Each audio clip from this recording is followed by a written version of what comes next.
Hello students. इस video में हम कॉर्डेट्स में अडेप्टेशंस स्टडी करेंगे। इसमें पहले हम पाइसेस के बारे में बात करेंगे। अडेप्टेशंस होते क्या हैं?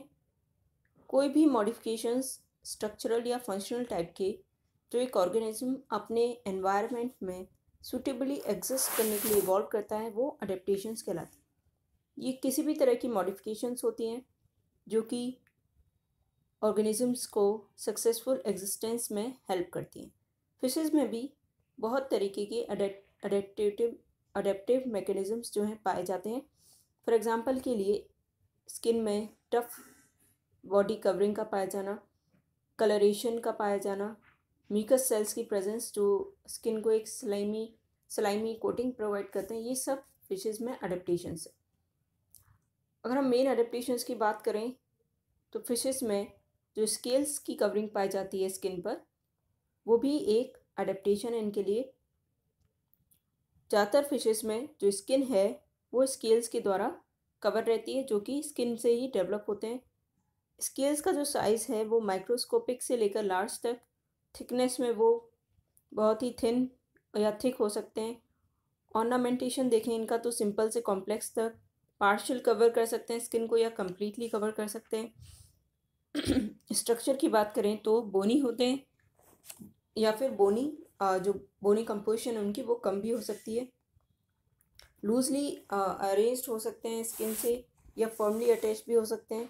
तो स्केल्स अलग अलग टाइप के जो है फिशेस में पाए जाते हैं। अगर हम शुरुआत करें एग्नेथन से, तो जो लिविंग एग्नेथन्स हैं साइक्लोस्टोम्स वो स्केललेस होती हैं। जो शार्क्स और उनके रिलेटिव्स हैं एलेस्मोब्रेंक्स, उनमें प्लेकॉइड स्केल्स पाए जाते हैं जिन्हें डेंटिकल्स कहा जाता है। और जो बोनी फिशेस हैं उनमें कई तरह के बोनी स्केल्स देखने को मिलते हैं। कुछ फिशेस ऐसी भी होती है जो नेकेड होती है, यानी कोई स्केल्स उनमें नहीं पाए जाते। एग्जांपल के लिए लैम्प्रेस हैं, कैट फिशेस हैं। इसके अलावा कुछ ऐसी फिशेस भी हैं जो कि जिनमें केवल कुछ प्लेसेस पर बॉडी के स्केल्स पाए जाते हैं और बाकी बॉडी पर स्केल्स की कवरिंग नहीं होती, या फिर कुछ में स्केल्स रिड्यूस होकर प्रिकल्स बनाते हैं। एग्जांपल के लिए पेडल फिश पॉलीडोन, जिसमें बहुत ही कम स्केल्स जो है पाए जाते हैं। पॉलीडोन जो है नेकेड होती है except in the regions of throat, pectoral girdle और जो अपटर्न्ड बेस है टेल का, वहाँ पर जहाँ पर कुछ स्केल्स इनमें देखने को मिलते हैं।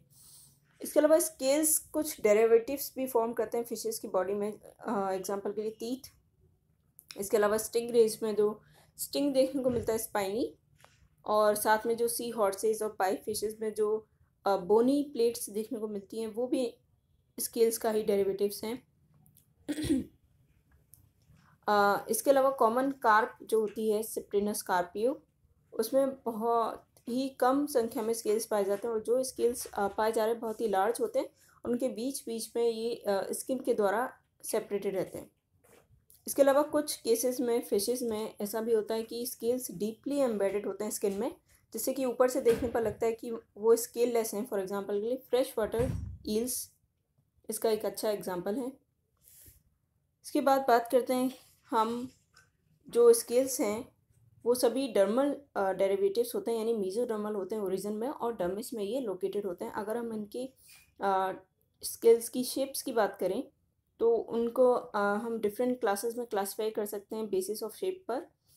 फॉर एग्जांपल के लिए कुछ स्केल्स प्लेट लाइक होते हैं, उन्हें प्लेकॉइड बुलाया जा रहा है, जिसमें एक प्लेट है और उस पर एक स्मॉल ट्राइरेडिएट कस्प जो है प्रेजेंट होता है। एग्जांपल के लिए शार्क्स में ऐसे स्केल्स देखने को मिलते हैं।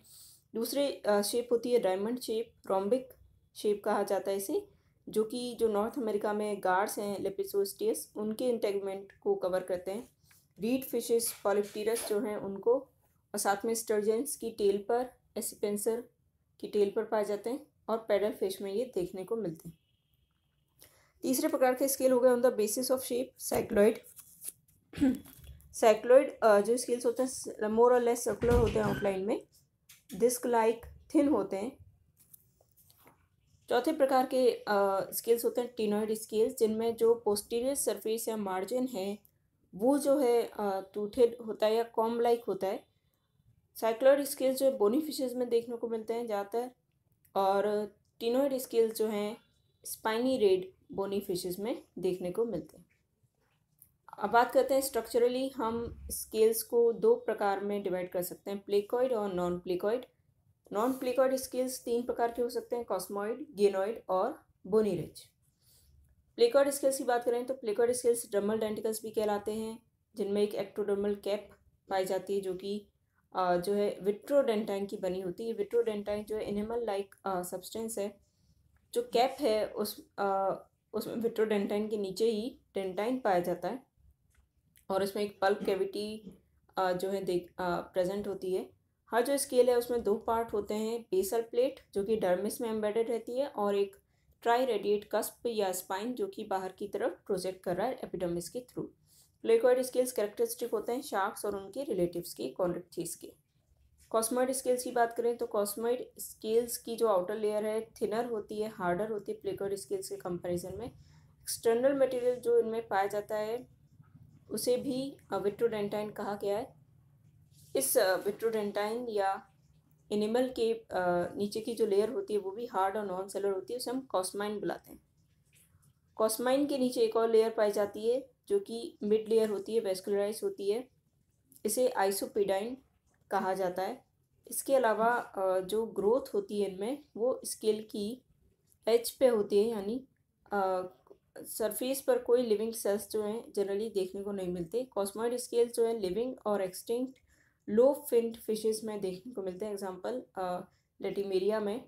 इसके अलावा लंग फिशेस में जो स्केल्स देखने को मिलते हैं वो भी साइक्लॉइड स्केल्स की तरह ही होते हैं, साइक्लॉइड स्केल्स की तरह दिखते हैं, लेकिन उनमें जो बेसिक स्ट्रक्चर है वो कॉस्मॉइड का ही है। गेनोइड स्केल्स की बात करते हैं। गेनोइड स्केल्स आपके उसमें आउटर लेयर जो होती है वो बनी होती है गेनोइन की, जो कि एक हार्ड इनऑर्गेनिक सॉल्ट सब्सटेंस है। विट्रोडेंटाइन से डिफरेंट होता है ये। गेनोइन के कैप के नीचे गॉस्माइन लाइक लेयर होती है। इनर मोस्ट लेयर जो है बोनी होती है, उसे आइसोपेडाइन यहाँ पर बुलाया जाता है। लिविंग फिशेस में गेनोइड स्केल्स देखने को मिलते हैं आपको पॉलिप्टेरस में, गार्ड्स में, और रोम्बिक शेप में ये गेनोइड स्केल्स जो हैं आपको स्टर्जन्स की टेल का जो अपटर्न लोब होता है उस पर भी प्रेजेंट होता है। पैडल फिशेस पॉलीडॉन में भी ये देखने को मिलते हैं। बोनी रिच स्केल्स की बात करें तो ये थिन होते हैं, ट्रांसलूसेंट होते हैं। इनमें डेंस एनिमल और जो डेंटाइन लेयर्स होती हैं जो बाकी स्केल्स में मिल रही है वो इनमें देखने को नहीं मिलती। ये कई सारी बोनी फिशेस में देखने को मिलते हैं और इनमें जो है साइक्लॉइड या टीनॉइड स्केल्स को स्केल्स जो हैं ये इनके टाइप्स होते हैं। क्योंकि इनको बोनी रिज स्केल्स इसलिए कहा जा रहा है क्योंकि इनका जो आउटर सरफेस है उसमें बोनी रिजेस जो है देखने को मिलती है। ये बोनी रिजेस जो है इनके बीच बीच में डिप्रेशंस देखने को मिलते हैं और ग्रोथ जो होती है इन स्केल्स की आउटर सरफेस और नीचे दोनों से होती है। अब बात करते हैं हम अगली एडेप्टेशंस की। ये जो अपेंडेजेस हैं फिशेस के उनमें फिन्स आते हैं और फिन्स जो हैं अगली एडेप्टेशन है फिशेस की एक एक्वेटिक लाइफ के लिए। फिन्स को हम दो में क्लासिफाई कर सकते हैं, एक तो मीडियन फिन्स और पेयर्ड फिन्स। मीडियन फिन्स जो है मीडियन एक्सिस में लाई करते हैं और ये फिन्स होते हैं बैक पे पाया जाने वाला डोर्सल फिन, टेल पर पाया जाने वाला कॉडल फिन और बॉडी में वेंट्रली पाया जाने वाला वेंट या एनल फिन। इसके अलावा कुछ केसेस में एडिपोस फिन भी देखने को मिलता है जो कि फैटी होता है ट्राउट्स में, या फिर कुछ केसेस में ये फिन्स जो हैं वो स्पाइंस में जो है रिड्यूस हो जाते हैं, एग्जांपल स्टिकल बैक में। एनल फिन भी मॉडिफाई होकर एक ऑर्गन बना सकता है, इंट्रोमिटेंट ऑर्गन, जो कि कॉपुलेशन में फंक्शन करता है, गोनोपोडियम बुलाया जाता है इसे। अब बात करते हैं पेयर्ड फिन्स की, तो पेयर्ड फिन्स जो होते हैं फिशेस में वो होते हैं पेक्टोरल्स और पेल्विक्स। पेक्टोरल सपोर्टेड रहते हैं पेक्टोरल गर्डल के द्वारा जो कि स्कल को ज्वाइन कर रहा है। पेक्टोरल्स जो है कुछ केसेस में एब्सेंट हैं जैसे कि लैम्प्रेस में, हैग फिशेस में, और ये फ्लाइंग फिशेस में एक्सोसीटस में काफ़ी एनलार्ज होते हैं। बात करें पेल्विक फिन्स की, पेल्विक फिन्स जो है टिपिकली सपोर्टेड रहते हैं पेल्विक गर्डल के द्वारा और ज़्यादातर सॉफ्ट रेड फिशेस में पेल्विक्स एब्डोमिनल होते हैं पोजीशन में, लेकिन एंटीरियरली भी सिचुएट हो सकते हैं थोरेसिक पोजीशन में। कई सारी स्पाइनी रेड स्पीशीज़ में ये थोरेसिक होते हैं। पेल्विक्स जो है लैम्प्रेज और हैग फिशेस में एब्सेंट होते हैं और कई फिशेस में भी ये एब्सेंट होते हैं, एग्जांपल के लिए ईल्स में शार्क्स में और क्लोजली जो शार्क्स के रिलेटिव्स हैं उन फिश स्पीसीज़ में ये मॉडिफाई होकर क्लेस्पर्स बना रहे हैं, जो कि इंट्रोमिटेंट ऑर्गन्स की तरह सर्व करते हैं कॉपुलेशन के दौरान। किलिंग फिशेस के केस में पेल्विक्स जो है एक होल्ड फास्ट ऑर्गन बनाते हैं, जो कि बेली पर एक सक्शन कप फॉर्म करते हैं। अब बात करते हैं फिन्स के फंक्शन की। तो फिन्स का जो मेनली फंक्शन है वो है लोकोमोशन का। तो फिशेस जो लोकोमोशन या स्पेशलाइज मूवमेंट्स जो शो करती हैं वो अपने फिन्स के द्वारा ही करती हैं। इसमें कॉर्डल फिन ज़्यादा इम्पॉर्टेंट है, और जितने भी वेरियस टाइप्स के फिन होते हैं एक्सेप्ट पेल्विक, इनको प्राइमरी ऑर्गन्स की तरह यूज किया जाता है प्रोपल्सन में। डॉर्सल और एनल फिन्स जो है अनड्यूलेशंस के द्वारा स्लो फॉरवर्ड या बैकवर्ड मूव करने में फिश को हेल्प करते हैं। कुछ फिशेज़ में, एग्जांपल के लिए ट्रंक फिशेज़ में, कॉर्डल फिन जो होता है प्राइमरी ऑर्गन होता है लोकोमोशन का, और पेक्टोरल्स जो हैं वो अनड्यूलेशन का मूवमेंट भी शो करते हैं। एग्जांपल के लिए स्केट्स में, स्टिंग रेस में। बोथ पेयर्ड और मीडियन फिन्स जो हैं टिपिकली फिशेस में लोकोमोशन में हेल्प करते हैं, या तो स्टेबलाइजिंग ऑर्गन की तरह फंक्शन करके या मैन्यूवरिंग ऑर्गन्स की तरह फंक्शन करके। जो मीडियन फिन्स होते हैं उनका रोल होता है कील्स की तरह फंक्शन करना, जिससे कि लोकोमोशन के दौरान जो फिश है वो अपराइट पोजीशन में रह सके। इसके बाद हम बात करते हैं माइग्रेशन की। तो फिशेस में एक और चीज़ जो देखने को मिलती है वो है माइग्रेशन। ज़्यादातर स्पीशीज़ जो हैं फिशेस में, उनकी होम रेंज जो होती है वो स्मॉल होती है, यानी रेस्ट्रिक्टेड रहता है उनका मूवमेंट। लेकिन कुछ केसेस में फिशेस बहुत ही ग्रेट ट्रेवलर्स हैं और बहुत ही दूर दूर तक मूवमेंट जो है शो करती है। तो इन मूवमेंट्स को जनरली जो है दो प्रकार में हम बांट सकते हैं। एक सिंपल मूवमेंट, डेली मूवमेंट्स, एक होता है माइग्रेशन। तो जब फॉर एग्जांपल के लिए डेली मूवमेंट्स में फ़िश जब वर्टिकल डायरेक्शन में मूव कर सकती है, डीप से सरफेस वाटर्स पर आती है, इसके अलावा वो हॉरिजॉन्टल डायरेक्शन में भी थोड़ा ऑफ शोर या ऑन शोर मूवमेंट करती है, तो एक तरह का ये डेली मूवमेंट है। ये मूवमेंट जो है फ्रेश वाटर के अंदर भी हो सकते हैं, तो इन्हें पोटेमोड्रोमी या लिम्नोड्रोमी कहा जाता है। ओशियन में होते हैं तो ओशियनड्रोमी, और दोनों के बीच में होते हैं तो डायड्रोमी कहा जाता है। माइग्रेशन में जो मूवमेंट है वो ओशियन और फ्रेश वाटर्स के बीच में होता है। तो अगर ये मूवमेंट मेरीन से फ्रेश वाटर में हो रहा है तो ये एनाड्रोमस कहलाता है, और फ्रेश वाटर से सी में हो रहा है तो ये कैटाड्रोमस कहलाता है। पोटेमोड्रोमस मूवमेंट, जैसा मैंने आपको बताया, फ्रेश वाटर में जब फिशेस ट्रेवल करती हैं तो ये देखने को मिलता है आपको कुछ फिशेस में जो कि अमेजन और ला प्लेटा की नेटिव्स हैं। वहाँ पर जब रिवर्स जो है फ्लड स्टेज पे आ जाते हैं तो वहाँ पे ये मूवमेंट करती हैं।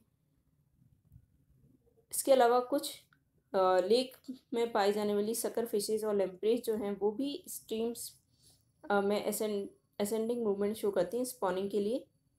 इसके अलावा लिम्नोड्रोमस मूवमेंट जो है, यानी ऑन शोर जाना डार्कनेस के साथ और ऑफ शोर आना लाइट के साथ, ये भी कई फिशेस में देखने को मिलता है, ट्राउट्स में, येलो पर्च में और रॉक बास में। इसके अलावा फिशेस कई बार स्वॉर्म्स फॉर्म करती है, मास मूवमेंट शो करती हैं। एग्जांपल के लिए वाइट बास फिश जो है ऐसे मूवमेंट शो करती है।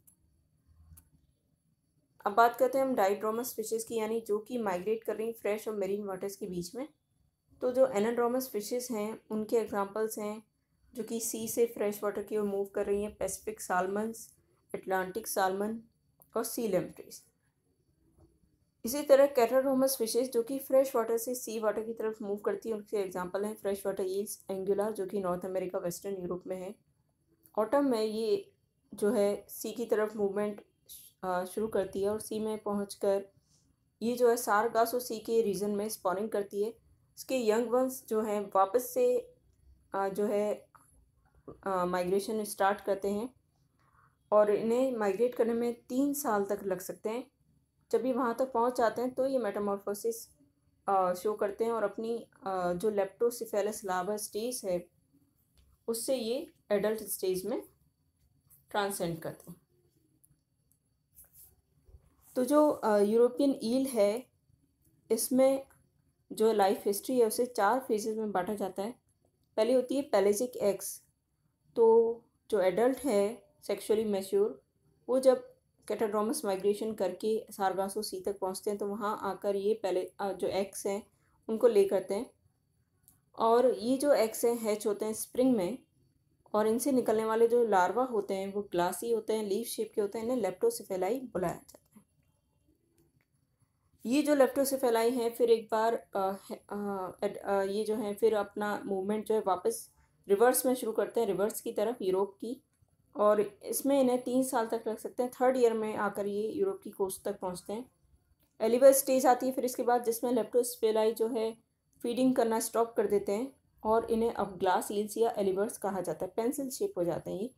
फिर ये जो एलिवर्स हैं ये असेंड करते हैं रिवर्स में और आगे, और इनकी साइज़ जो बढ़ती चली जाती है, ग्रो करते जाते हैं साइज़ में, साथ ही इनका कलर जो येलो में चेंज हो जाता है, अब इन्हें येलो ईल कहा जाता है। फिर अल्टीमेटली ये जो है सेक्सुअल मैच्योरिटी अटेन करेंगे तो इनका जो कलर जो है वो अब ब्राइट सिल्वरी हो जाता है, और ये वापस से जो है, अब इन्हें सिल्वर ईल कहा जाता है, और ये वापस से अपनी जर्नी करते हैं सारगासो सी की तरफ, जहाँ से फिर ये वापस नहीं आते।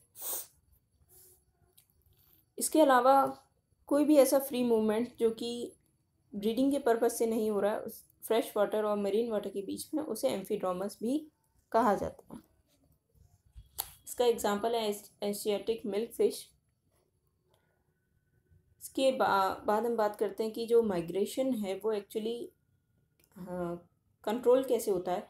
तो माइग्रेशन का जो मूवमेंट है वो फिश के कंट्रोल में रहता है, जेनेटिकली डिटरमिन्ड होता है, और कई सारे एनवायरमेंटल फैक्टर्स से ये अफेक्टेड रहता है। तो फिशेस के लिए स्पेसिफिक माइग्रेशन पैटर्न्स होते हैं, और वो एक सेंस ऑफ डायरेक्शन के साथ में मूवमेंट करती है। माइग्रेशन जनरली स्पॉनिंग या फीडिंग के लिए किया जाता है, और टाइम ओरिएंटेड होता है, यानी स्पेसिफिक टाइम पे ये स्टार्ट होता है। कई सारे एनवायरमेंटल फैक्टर भी माइग्रेशन को फिशेस में इन्फ्लुएंस करते हैं।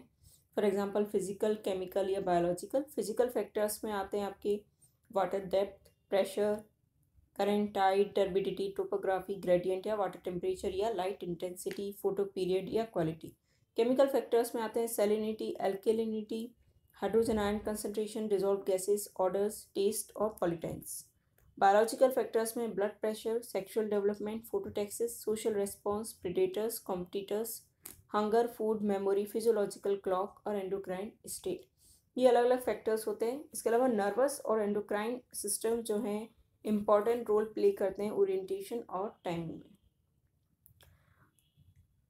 इंडियन फिशेस में जो हिल्सा एलिशा है वो जो बे ऑफ बंगाल में पाई जाती है, जो कि ब्रीडिंग सीजन के दौरान जो एस्चुरीज हैं गंगा की उसमें एंटर करती है। ये एक इंटरेस्टिंग माइग्रेशन जो है शो करती है।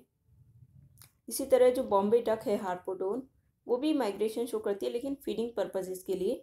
तो ये अरेबियन सी में पाई जाती है, लेकिन ये बे ऑफ बंगाल और जो गंगा की एस्चुरीज हैं उन तक जो है माइग्रेशन करती है फूड पर्पज़ की। इसी तरह जो मिल्क फिश है चेनोस, जो कि अरेबियन सी में पाई जाती है, वो भी माइग्रेट करती है रिवर की तरफ, और जब इनके एग्स जो हैं हैच होकर और लार्वी फिंगर लेग्स में ग्रो कर जाते हैं तो वो वापस सी में आती है। इसके बाद बात करते हैं एक और पेक्यूलियर अडेप्टेशन जो फिशेस में देखने को मिलती है, पेरेंटल केयर। फिशेस में सेक्सेस सेपरेट होती हैं। रिप्रोडक्टिव ऑर्गन्स जो हैं फिशेस में 2 प्रकार के होते हैं, ओवरीज जो फीमेल्स में पाई जा रही हैं, टेस्टिस जो कि मेल्स में पाई जाती है। ब्रीडिंग सीजन में जो ओवरीज हैं वो एनलार्ज हो जाती हैं, जो मैच्योर एग सेल्स हैं वो ओविडक्ट के थ्रू होकर पास किए जाते हैं एक्सटीरियर में, और ज़्यादातर बोनी फिशेस में परमानेंट ओविडक्ट्स देखने को नहीं मिलते। उनमें जो ओवरीज होती हैं एक बार राइप होने के बाद वो बर्स्ट हो जाती हैं, और जो एग से मेन बॉडी कैविटी से होते हुए टेम्पररी जेनिटल फनल्स के द्वारा एक्सटीरियर में आ जाते हैं। टेस्टिस जो है मेल्स में स्मॉलर होती हैं साइज़ में, और एक डक्ट पाई जाती है हर टेस्टिस से जो कि जेनिटल ओपनिंग में खुल रही है। फिशेस में सेक्सुअल डिफरेंसेस या कोर्टशिप या ये जो पेयरिंग के बिहेवियर होते हैं वो बहुत ही कम देखने को मिलती है। मेजॉरिटी ऑफ फिशेस में ब्रीडिंग जो है रेंडमली होती है, जहाँ पे ओवम और स्पर्म दोनों ही सराउंडिंग वाटर में छोड़ दिए जाते हैं, और एक्सटर्नल फर्टिलाइजेशन होता है और जाइगोट जो है वो फॉर्म होता है। स्पॉनिंग सीजन होता है फिशेस का एक, जो कि वेरी करता है रीजन में, डिपेंड करता है क्लाइमेटिक कंडीशन, टेम्परेचर्स वगैरह पे। यूरोप में जनरली फर्स्ट हाफ जो है ईयर का उसमें कई सारी फूड फिशेस ब्रीड करती हैं।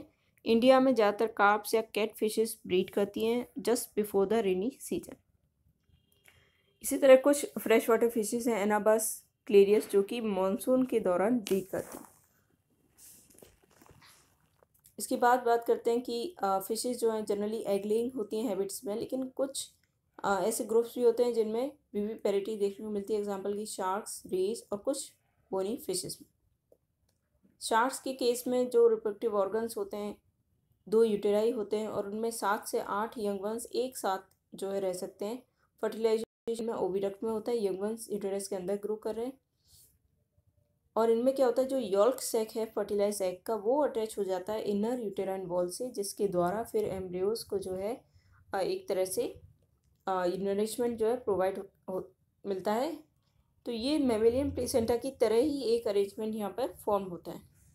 रेस के केस में क्या होता है, जो इनर वॉल है यूटेरस की वो फिलामेंट लाइक प्रोसेसेस या विलाई बना लेती है, जो कि वेस्कुलर होते हैं, रिचली सप्लाइड होते हैं ब्लड वेसल्स के द्वारा। ये एक न्यूट्रिटिव फ्लूइड सिक्रीट करते हैं यूटेराइन कैविटी में, जिसे यॉल्क सैक की ब्लड वेसल्स या फिर डायरेक्टली जो एम्ब्रियो है वो एब्जॉर्ब कर लेता है। अब बात करते हैं कुछ केसेस की जहाँ पर ये देखा गया है कि फिशेस में जो पेरेंट्स हैं वो प्रोटेक्शन और केयरिंग प्रोवाइड करते हैं यंग वंस को। Example nest building. सालमन के केस में यूजुअली मेल जो है एग्स को गार्ड करता है।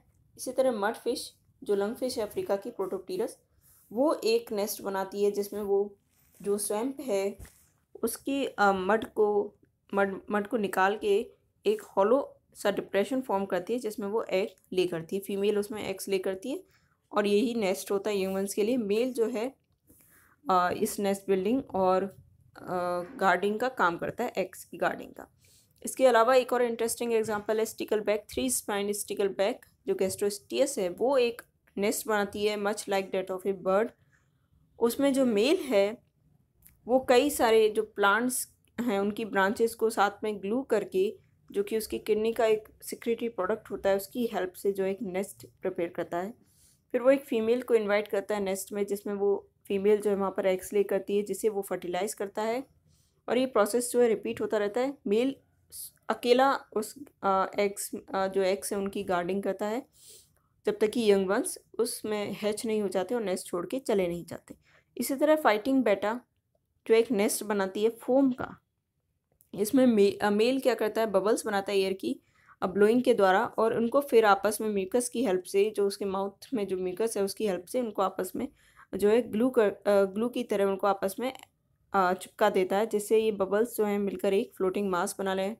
इसी में जो फीमेल है अपनी एग्स देती है जिन्हें ये मेल फर्टिलाइज़ करता है और फिर इन एग्स को क्या करता है, इस फोम को अपने माउथ में कैच कर इन्हें स्टिक कर देता है उस नेस्ट से और जब तक गार्ड करता है, मेल और फीमेल दोनों ही इसमें गार्ड करते हैं जब तक कि लार्वी उसमें से हैच आउट नहीं हो जाते। इसके अलावा एक स्मॉल कार्प जिसे बिटरलिंग कहा जाता है, कॉमनली रोडियस, ये सेंट्रल यूरोप की रिवर्स में मिलती है, जो कि अपने एग्स जो है किसी फ्रेश वाटर मसल के एम्प्टी शेल में ले करती है। इसके अलावा एक और एग्जांपल है कैट फिशेस में, जो कि मरीन या एस्चुराइन कैट फिशेस जो होती हैं उनमें मेल क्या करता है, एग्स को अपने माउथ में कलेक्ट करके रखता है जब तक कि उनका डेवलपमेंट पूरा ना हो जाए। इस दौरान वो फीड भी नहीं करता। इसी तरह फीमेल चिकलेट फिशेस जो होती हैं अफ्रीका साउथ इंडिया की, वो भी एग्स को अपने माउथ में कैरी करते हैं। तो ये एग्जांपल्स हैं ओरल इंक्यूबेशन का। हिप्पोकैम्पस जिसे हम सी हॉर्स कहते हैं, उसमें मेल जो है वो एग्स को गार्ड करता है। इसके लिए उसमें एक पाउच प्रेजेंट होता है टेल के नीचे, जिसमें ब्रीडिंग सीजन में ये जो पाउच है बहुत ही थिक हो जाता है, इसमें ब्लड वेसल्स की सप्लाई जो है बढ़ जाती है और जो फीमेल है फिर इसमें एक तरह से एग्स को ट्रांसफ़र करती है। इसे मेल का ब्रूड पाउच जो है बोला जाता है। फिर ये एग्स जो है हैच हो जाते हैं एम्ब्रियोज में और इनको नरिशमेंट मिलता है उस पाउच की वेस्कुलर वॉल से जब तक कि इनका डेवलपमेंट कंप्लीट नहीं हो जाता। जैसे ही डेवलपमेंट कंप्लीट होता है तो पाउच की स्मॉल अपर्चर के थ्रू ये जो 5 से 6 होते नंबर में ये बाहर निकल आते। तो ये कुछ एग्जांपल्स हैं ऐसी स्पीशीज़ के जो पेरेंटल केयर प्रोवाइड करती हैं फिशेज़ में।